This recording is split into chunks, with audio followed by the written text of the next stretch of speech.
Terra e hoje a gente vai falar sobre a prosa romântica. Mas antes de nós iniciarmos a nossa videoaula, deixe o seu like e se inscreva no nosso canal.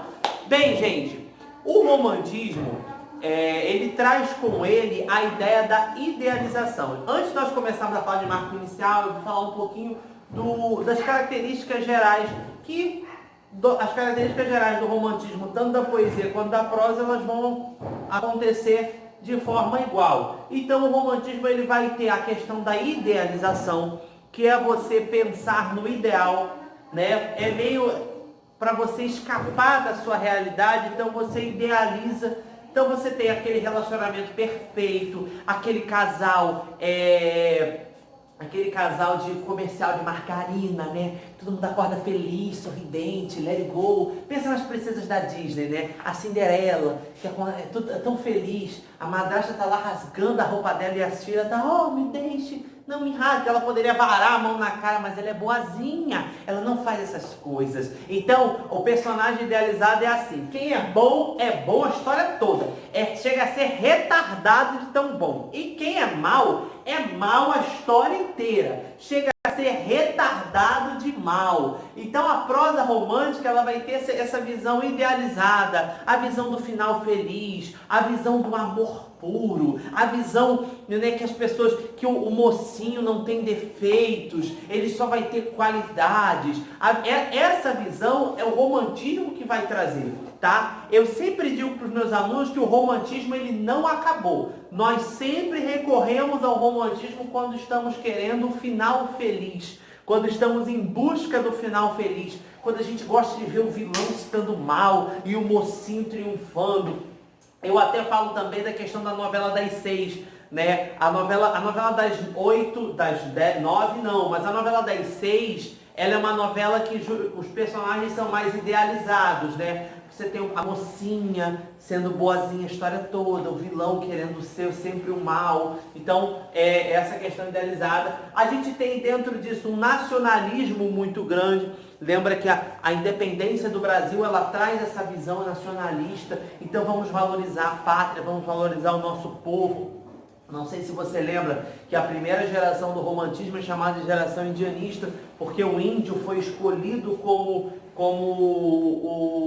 a representação da identidade nacional, né? E os negros foram esquecidos no meio dessa identidade. Então surgiu-se o índio e o europeu. Não houve, só com uma exceção, não houve uma participação dos negros no romantismo em prosa. Tá? Você não tem livros, você não tem, com uma exceção, você não tem livros, você não tem representatividade, você tem poucas representatividades, e quando você tem um personagem escravo, como é o caso da escrava Isaura, é um personagem idealizado, tá? Você tem o medievalismo, né? Você sabe que você tinha o herói medieval, o romantismo ele começa na Europa, e a Europa teve Idade Média, mas o Brasil não teve Idade Média. Então o que nós vamos fazer para buscar esse herói? Vamos pegar as características do herói medieval e vamos colocar onde? No índio. Então você pega um cavaleiro medieval de armadura, espada, escudo, você deixa ele pelado, troca a espada por um arco e flecha, tá? Então era mais ou menos assim. Então você vai ter um índio que sabe se portar, que sabe falar bem, que sabe se articular, sabe? Que tem uma comunicação muito boa, que fala, tu vais, né? Então você tem toda uma ideia muito idealizada dentro da obra do romantismo. Mas a gente não pode olhar o romantismo por um olhar de ridicularização, de menosprezo, não. O romantismo ele teve um papel muito importante, até porque a gente está falando do início do texto em prosa, do início do texto em parágrafo, tá bom? Então a gente tem também dentro disso o herói, que ele vai ser idealizado, tá? O romantismo se divide em 4 grandes categorias: romantismo urbano, romance indianista, romance histórico e romance regionalista. Mais à frente nós vamos estar falando deles, tá? Qual foi o marco inicial? O marco inicial é o livro O Filho do Pescador, do ano de 1843, do Teixeira e Souza, tá? Esse é o marco inicial. Há muitas polêmicas em cima dele, porque alguns críticos literários falam que o enredo é muito confuso, é muito sentimentaloide, sabe? aquela coisa amarga do sentimento, aquela coisa pesada, né? Exagerada, mas o romantismo em si é exagerado, tá? Por isso que alguns autores vão dizer que a primeira obra-prima do romantismo não foi O Filho do Pescador, mas foi A Moreninha, do Joaquim Manuel de Macedo, tá? Porque é um livro que a burguesia adotou e que foi o primeiro grande sucesso da burguesia, foi A Moreninha, tá? De 1844, tá? Foi considerado o primeiro romance efetivamente brasileiro. Foi o primeiro grande sucesso, tá? Primeiro sucesso assim, arrebatador, arrasa quarteirão. Foi a Avenida Brasil do romantismo, tá? Foi A Moreninha.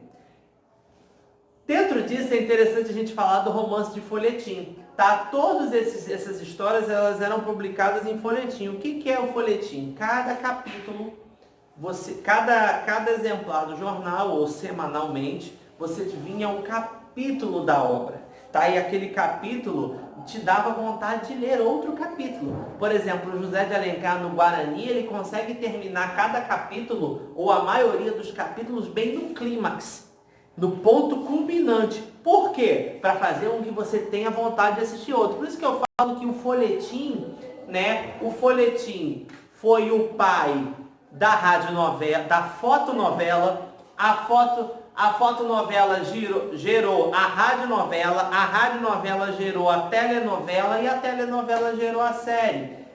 A gente não fica na série assim, eu quero saber o que vai acontecer no próximo capítulo, no próximo episódio, porque você quer dar uma continuidade da história, tá bom?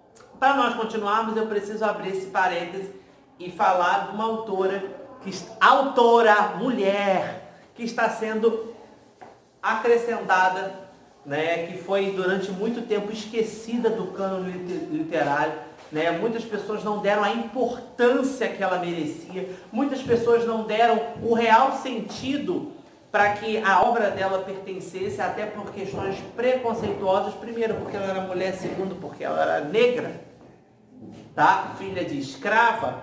Então você não deram a ela representatividade. E não entenderam, não procuraram analisar a obra dela. Agora, bota aí de uns 10 anos para cá, a gente tem a Maria Firmina dos Reis como autora, primeira romancista brasileira que começou a escrever, tá? Então, que escreveu o romance Úrsula no ano de 1859. Tá? Esse romance ele tem uma representatividade muito grande, porque a Maria Firmina dos Reis ela era abolicionista.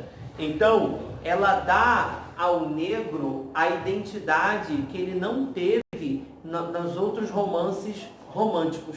Ele dá ao negro a voz que faltou a ele nos outros livros. Tá? Então, a gente vai ter, por exemplo, a Úrsula, né, e outras obras dela, mas o autor Pereira diz que a Maria Firmina dos Reis ela tem o objetivo de problematizar a formação identitária do Brasil ao focalizar personagens silenciados historicamente. A Maria Firmina dos Reis ela vai focalizar nos personagens que foram esquecidos, que foram amordaçados, no caso os negros. Então ela vai dar muita importância aos escravos, ela não vai olhá-los com o olhar de cima, como os outros autores falam. Quando citam poucas obras, você tem personagens negros, mas quando eles citam os negros é sempre com um olhar superior. Não, ela vai descer no mesmo pedestal e vai olhar olho no olho. Então ela vai falar do negro, né, por meio da sua própria experiência de vida. Eu sei o que você está passando, então eu estou escrevendo para te defender, para fazer com que a minha escrita seja uma arma. Então a Maria Firmina dos Reis ela tem um papel assim muito importante, mas ela foi esquecida ao longo do tempo. Os autores, se você pegar livros didáticos mais antigos, alguns livros didáticos mais sérios já estão colocando a Maria Firmina dos Reis. Mas livros didáticos antigos você não vê esse nome no livro, tá bom? Então, a gente fecha por aqui essa primeira parte, agora vamos falar das categorias.